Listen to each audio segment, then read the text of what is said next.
இயக்குனர் என்ற பெயரை வாங்குவேன். கார்த்திக் நம்பிக்கை. கடந்த 35 ஆண்டுகளாக நான் நடித்துக் கொண்டிருக்கிறேன். எனக்கான ரசிகர்கள் இன்னமும் இருக்கிறார்கள். அவர்களுக்காக நடித்துக் கொண்டே இருப்பேன்.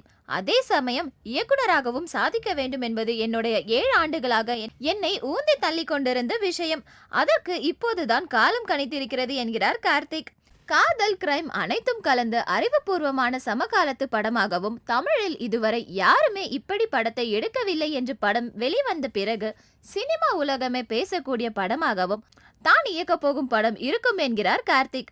பத்திரிகையாளர், மருத்துவர் உட்பட படத்தில் 3 முக்கியமான பெண் கதாபாத்திரங்கள் வருவதால் அப்பாத்திரங்களில் இயல்பான தோற்றத்தில் நடிக்கக்கூடிய முகங்களை வலை வீசிக் கொண்டிருக்கிறாராம் கார்த்திக்.